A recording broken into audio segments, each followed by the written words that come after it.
Sir Isaac Newton from up above looks down and says about that gravity thing, I was wrong. Messi was right. He teases gravity. This balance is astonishing. His feet are taken.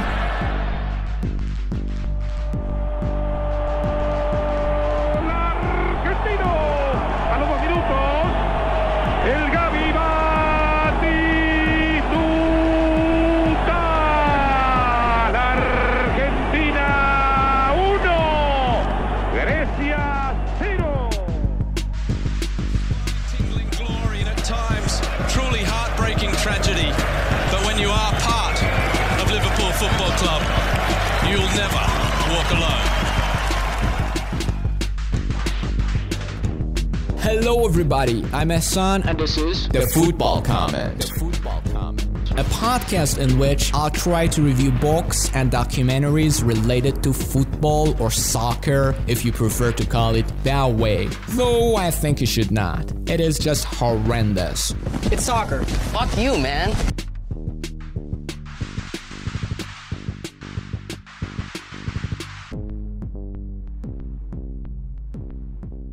Hey, what's going on, everybody? Right now, I'm super excited. Why? Because I'm recording the debut episode of my podcast, The Football Comment, for God's sake. So I think I can be excited. I'm allowed to be excited. Now, you might ask, what kind of podcast is it? Is it one of those boring podcasts on analyzing football matches? And you're gonna make tasteless comments about them here? Is it about a kind of bullshit? Nope, of course it's not. This podcast is all about, as you heard in the intro, reviewing books and documentaries on football. And when I say books, I mostly mean autobiographies and memoirs. However, it is possible that every now and then I select novels. But I know for a fact that so far, not many great works of fiction have been written on this subject. And I deliberately excluded movies and only said documentaries. Because in my entire life, I've never come across even a mediocre feature film on football, let alone a good one. So no movies will be reviewed here. I guess, at least for the time being. By the way, if somewhere down the road I stumble upon an interesting movie whose plot revolves around football, it's about football, I don't see any reason for not talking about it here. So why does, since this is the very first episode of the podcast, I think it won't hurt if right out of the gate I tell you a little bit about myself and my interests. I know. You don't know me and you don't give a shit about what I like. You might even say, shut the fuck up. Cut to the chase. Do what you want to do. We are already bored. Yes, I understand where you are coming from. But I have a genuine reason for filling you in about my interests. And when I say interests, I just mean the teams, the clubs, and the players that I like. And I'm sharing this information with you up front just now because I believe these affections towards certain teams can affect my choices and even my judgment about different products. I mean the films and the books that I'm gonna review here later. So my rationale is to give a heads up to you about my prejudices. And this is despite the fact that in this podcast, in all honesty, I will try to be as unbiased as possible, but sometimes I just can't help it. We are all human beings after all. Human beings are weak, pathetic, feeble-minded creatures. So let's talk about the teams that I like. In fact, there are a few. You know, when it comes to supporting football teams, I'm one of those people who practice polygamy. I know that there are some rabid stupid fans of different clubs who will say, you should just stick to one club, otherwise you're not a loyal fan. Fuck these morons. I believe supporting several clubs, especially if they don't compete in the same local league, is not big of a deal. But don't get me wrong, I'm not a trophy seeker. As a matter of fact, I hate them. I only want to say we, as football fans, are not capped tied to just one team, right? For me, it's like one primary club and a couple of backup ones. And of all the countless clubs in the whole world, there is only one club that I truly hold dear. And that team is Barcelona! Yes, Barcelona, yeah. I know where you are getting at. 8-2 against Bayern, 90 minutes of pure humiliation, conceding goals after goals. I admit, it was horrible. My ego was shattered into pieces and it hasn't been healed yet. But don't forget, it is how football works and you don't always win. Sometimes winner, sometimes loss. Sometimes maybe good, sometimes maybe shit. On top of that, I have witnessed the great days of the club when they won 4 Champions League titles in less than 10 years. 4 Champions League titles, 4. Subject F-26-184 is multi-orgasmic. And as a fan, that is enough for me, although to be honest, I miss those days. However, I'm almost certain that Barca will win important international trophies again in the coming years, but probably not in the near future, especially with this current dreadful management.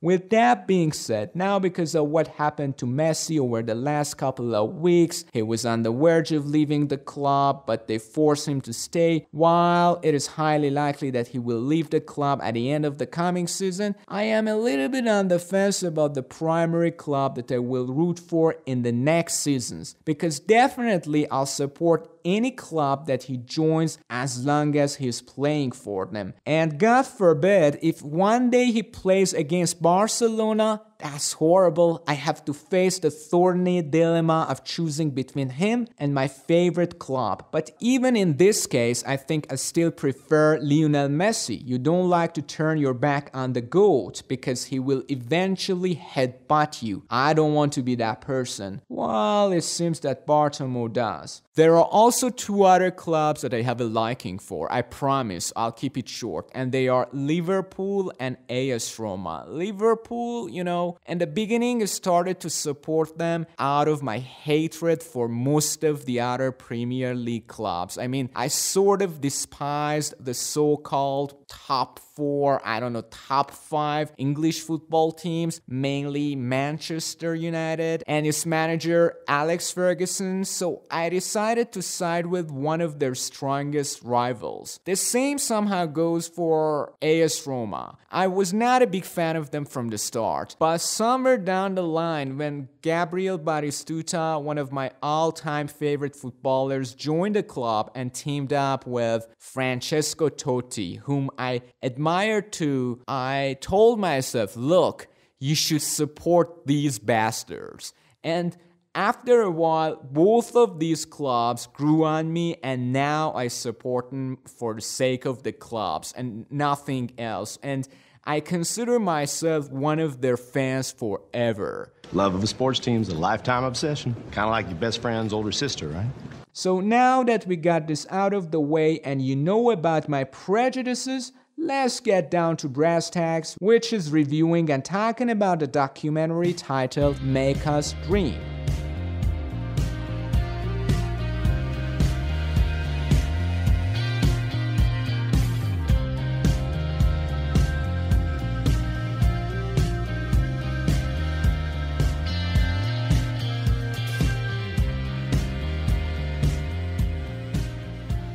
The documentary that I've chosen for today's episode is, oddly enough, related to Liverpool. As I already warned you, sometimes I can become slightly or even extremely biased towards the teams that I like. The title of this documentary, which was released in 2018, is Make Us Dream, and it's been directed by Sam Blair, a guy whose specialty seems to be making sports-related documentaries. Make Us Dream chronicles the highlights of the athletic career of one of the most iconic Liverpool's legends, Steven Gerrard, from the time he joined Liverpool's youth academy when he was just a 9-year-old kid, up to the time he left the club in 2015 at the age of 35. We can safely say it even goes beyond that time frame because the only exclusive videos that we see in the film are the ones that were shot in Los Angeles when Gerrard played for LA Galaxy, and also some footage from the time he was coaching one of the youth teams at Liverpool's academy, I guess in 2017. Since Steven Gerrard, so far, has published 2 autobiographies, I don't know how many more he still has in store for us, and I happen to have read the second book, the one titled My Story. In my review, whenever it's necessary, I also make some comments about that book too, but my focus will be the documentary itself. So what do I think about this documentary? You might ask. I have to say, right off the bat, I really enjoyed watching this film. Yes, it has some serious problems. I don't deny that. In fact, I will cover all of these problems later. But it is, hands down, one of the greatest football documentaries that I have ever seen. I'm not exaggerating.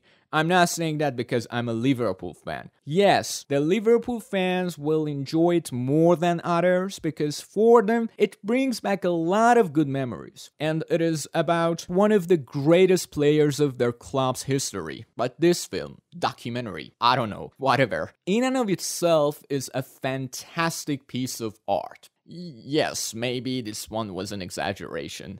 I take it back. But it won't be an overstatement if I say this documentary stands on its own, no matter which team you are rooting for. For example, the way stories unfold. Although you already know all of the results, fixtures, it still keeps you hooked and entertained. I think it is mostly due to the footage selection and its seamless editing. They obviously had hundreds of hours of videos related to Gerrard on and off the pitch, but the ones they have chosen are spot on. You know, while you're watching it, you will never say, I wish they hadn't used this footage because it is redundant or makes me bored. On the contrary, almost all of the clips are to the point and help the narrative. There is also one other point that really has worked for the documentary, and it is the way they have included the people related to Gerrard in the documentary. You know, instead of following the cliche used in the most of the documentaries, I mean putting a bunch of people in front of the camera, interviewing with them, and using those videos in the film. In Make Us Dream, we only hear the voice of the people talking about Gerrard as the related videos are being played. Even Gerrard himself only narrates his story and never talks directly to the camera or an interviewer. Of course, there was one exception, and it was a few seconds of one of his old interviews, which was shown at some point in the film, but it is not the point that I'm trying to make here.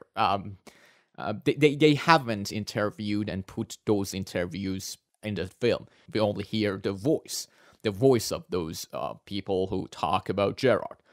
Let me be clear. I'm not against using these types of interviews in the documentaries in general, but I'm sure it wouldn't have worked for this specific one. The simple trick in this case has allowed the editor, I don't know, maybe the director, to include more relevant videos into the documentary and telling a somewhat compelling story which is smoothly recounted without being constantly interrupted by the people who are not even the main focus of the film. However, this trick has come with one possible downside for the viewers, which is losing the track of who's talking. And I think I got confused because of that, at least on one occasion, maybe on 2 occasions. I also, as I was watching this documentary, noticed how good the voice of Gerrard is for narrating story. His voice, his intonation, and the way he articulated the phrases was somewhat on a par with those of professional actors. And I was really surprised the other day as I was listening to the autobiography of Gerrard on Audible that they had used a voiceover artist to read it. I was disappointed. You can judge it by yourself. This one is the voice of Steven Gerrard in the documentary. Listen to it. I was Liverpool captain. Liverpool captains always deliver. They have to. The history, the tradition, the success. Am I worthy? Am I good enough? Am I going to be one of these captains where he goes, well, he never won anything? The weight and how heavy the expectation was. It was just a constant thing in my head. And this one is the voiceover artist reading Gerrard's autobiography. I discreetly pulled back my underpants as well as my shorts for a longer look. The gash in my penis looked pretty bad. Right across the middle, there was plenty of blood. I ran over to the touchline straight to Brendan. I also called over Chris Morgan and Andy Massey, who had just finished bandage. Both of them are good, but I think Stevie was even better. I think when you watch this film, there are moments which make you emotional, especially if you are a Liverpool fan. For me, apart from the section covering the miracle of Istanbul, the most emotional part of the documentary was when they talked about the Hillsborough disaster. When the mother of Gerrard was talking about John Paul, Stephen's cousin, who was one of the victims of this incident. Paul's mum knocked us up out of bed at 7 o'clock the next morning and said that John Paul, one of Stephen's cousins, had died at Hillsborough. It was one of the saddest days of our lives. He was just a 10-year-old kid, only 1 year senior of Stephen. If he was still alive, now he could be a man of 40, having his own life.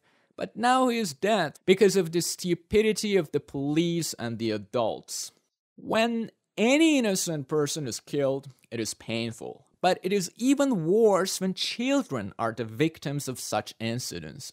And this reminded me of somewhat similar incident that happened to me when I was a teenager.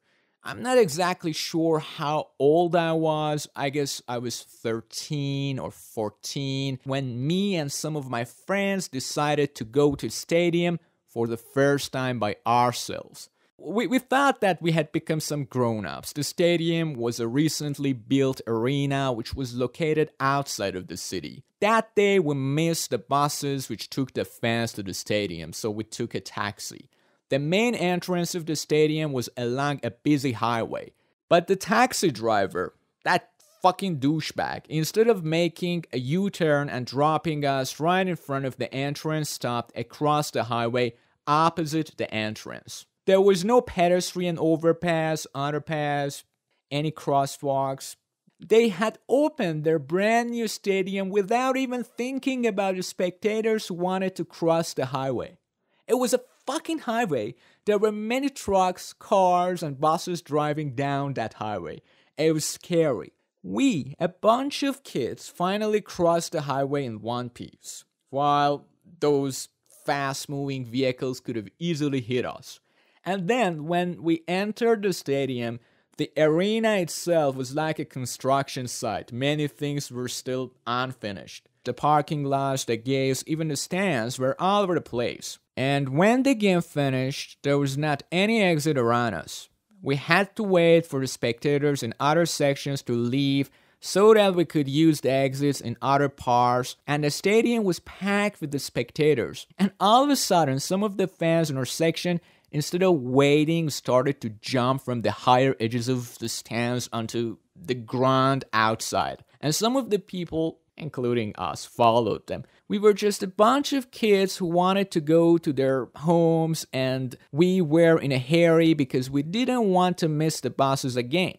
And the whole space that you could jump from was very small. The other parts were either too high or had fences, so the fans swarmed into a very tiny space and then jumped one after another. The height of that place was not considerable. I think it was around 2 meters, but you could still break your hands or feet. And when a group of people flocks into a tight space, things worse than a bone fracture can happen. I don't know why they have left that part open or there was no exit in our section in the first place. nothing serious happened that day. Because me and other people there were lucky at that certain moment. John Paul and the other victims of that disaster unfortunately didn't have that luck. I read in the autobiography, while I think it was not mentioned in the documentary, that the uncle of John Paul had given the ticket of that game to him as a gift. Even thinking about it makes me sad. I guess this incident has also ruined the life of John Paul's uncle.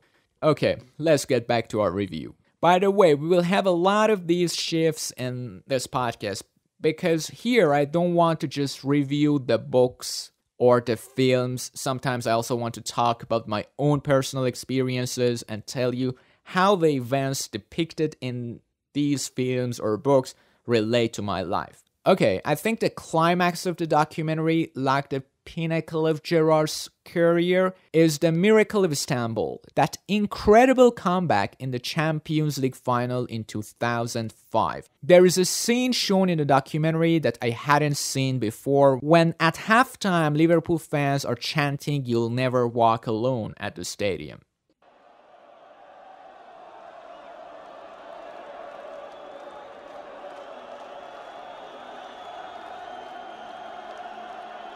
"You'll Never Walk Alone" that people sang at half-time.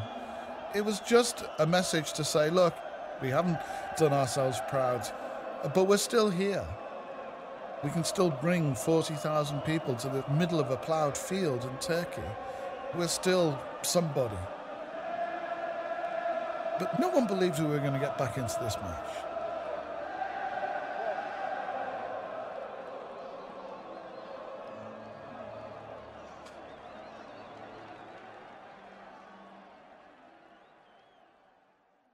It is incredible.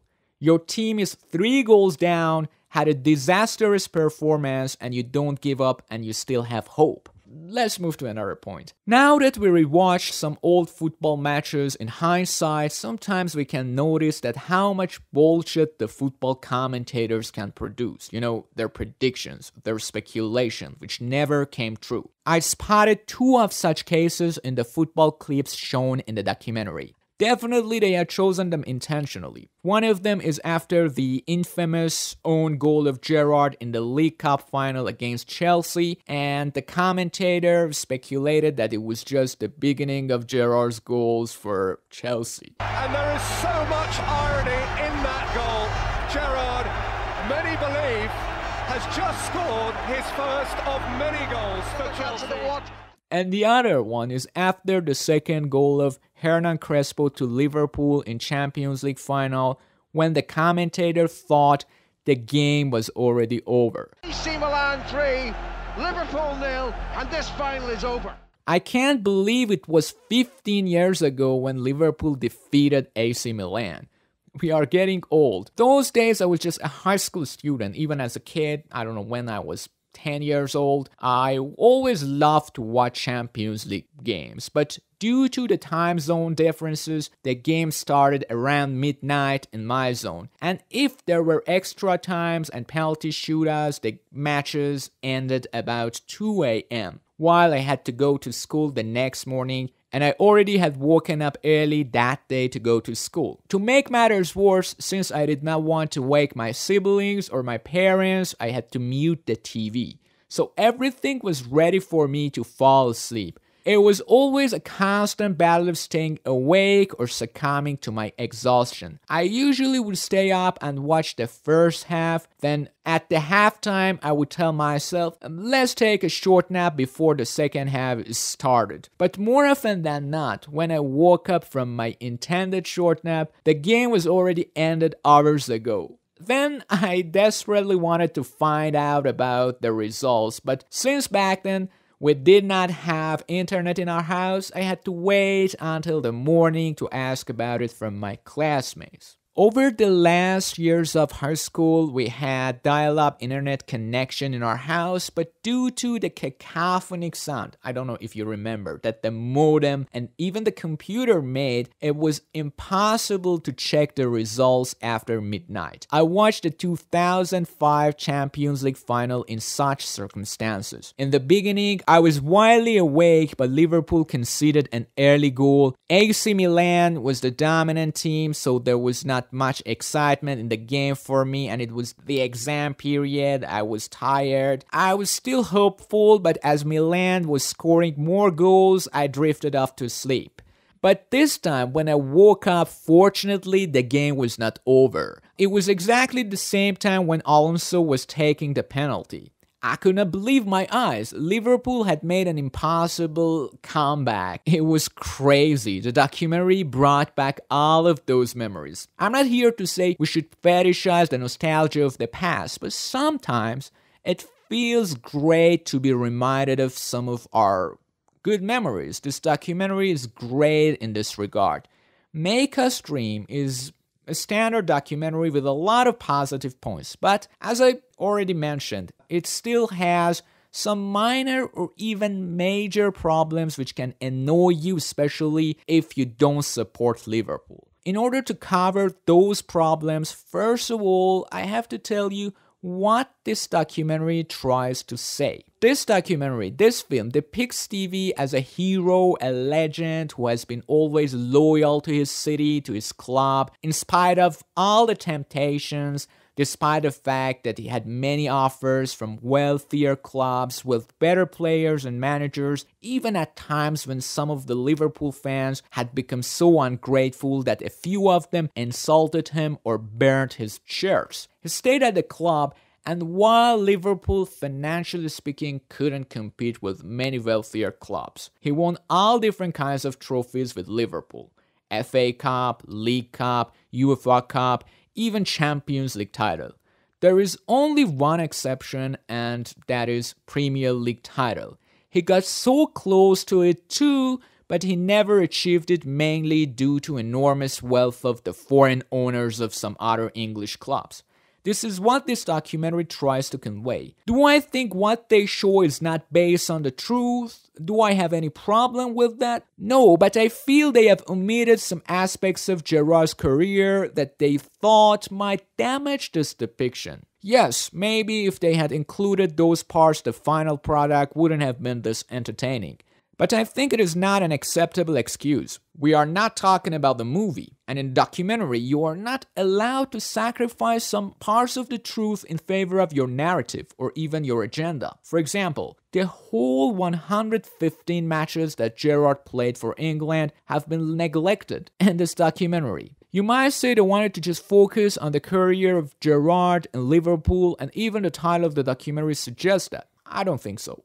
Not when the whole international career of Gerrard as a former member of England's national squad is defined by failures. I don't think that you can make a documentary about the life of a footballer and all the while you avoid talking about his or her achievements or failures at the international level. Okay, you say they wanted to just focus on the time he had in Liverpool? So how did they fly all over to the US to include some footage from the locker room of LA Galaxy in the documentary when Gerrard was playing for them, but they didn't have time to talk about his failures as an England player captain? I don't buy it. I think they have excluded these aspects of Gerrard's life from their documentary because it could have damaged one of the main arguments presented in the film.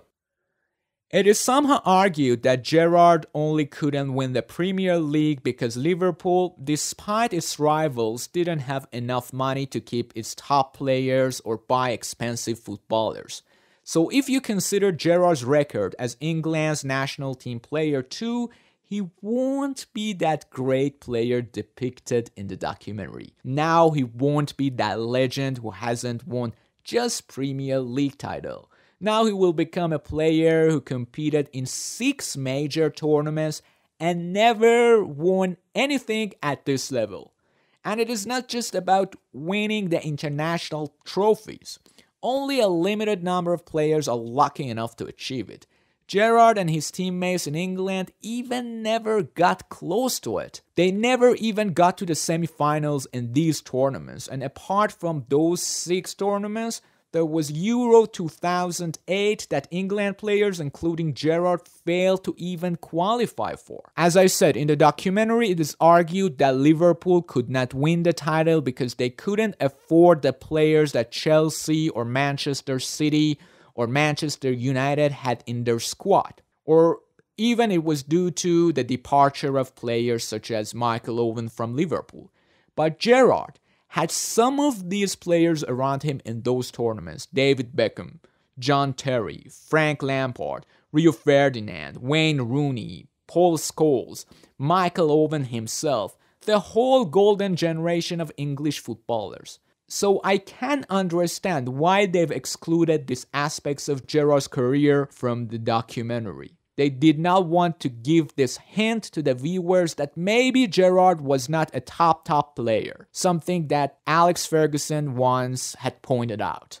Don't get me wrong, I think Gerrard was a great player. I'm only trying to say his portrayal in this documentary does not exactly match the reality. And it is not his fault. He's not responsible for what the director has done. And one thing more, even with regard to the coverage of the highlights of the life of Steven Gerrard as a Liverpool player, I think the director was biased. Yes, I understand when you have a limited time in a documentary, you can't cover everything. The runtime of a regular documentary is 90 minutes. Exactly the length of a football match, and a player like Gerrard usually appears in around 1,000 matches before hanging his boots. So the documentary makers only should encapsulate the highlights or the most relevant parts of the games in a documentary.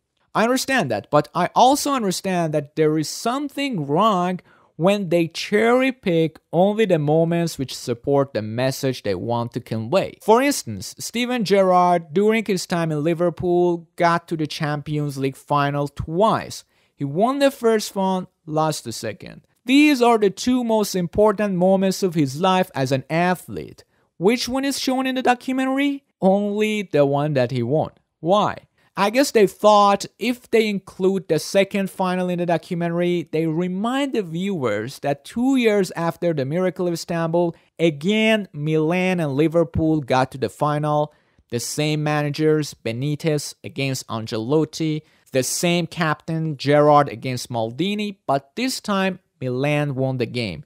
In other words, Milan finally took their revenge. So maybe the greatest achievement of Steven Gerrard wouldn't be as glamorous. Maybe I'm too cynical. Maybe I have to give the director of this documentary the benefit of the doubt. Maybe I'm overinterpreting everything. It is possible that they excluded the second final as well as those caps that Gerrard earned as an England's national team player just because of the time limitations. You know, I can't dissect the head of the director and find out about his intentions. I only can judge a film based on what I see on screen.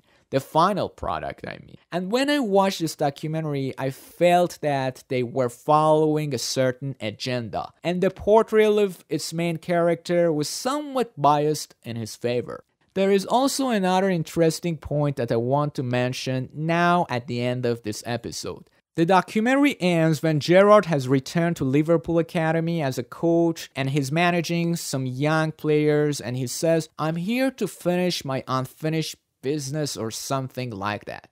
So what is this unfinished business? Obviously winning the Premier League and making the dream of Liverpool fans. The irony is, the last season, 2 years after the documentary was released, Liverpool finally won the Premier League with an 18-point margin. It seems that those who made this documentary couldn't imagine that in the near future something like this could happen.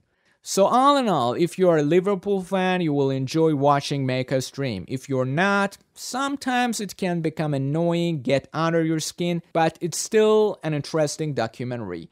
But if you don't like football at all, I don't know why you're still listening to this podcast, let alone wanting to watch that documentary about football.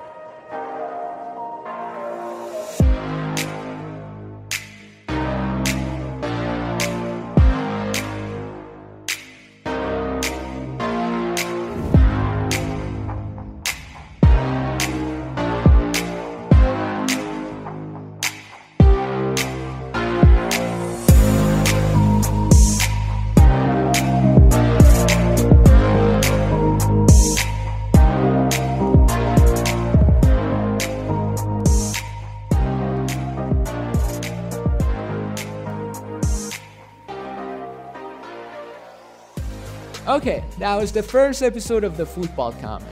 If you have any comments or suggestions, you can DM me on Twitter at FCommentPod. It is the easiest way that you can reach me. I am really open to suggestions because I haven't got the hang of podcasting yet. And one more point, I think at least for the time being I won't be able to upload new episodes regularly. I'm a freelancer and want to record new episodes whenever I'm completely free, whenever I don't have any project to work on. But unfortunately, I got a really time-consuming project last week, so I guess there will be no new episodes for at least 2 months. I'm sorry, it's a shame. But I promise I will make more episodes after that. I don't think I have anything more to add. So take care and have a good one.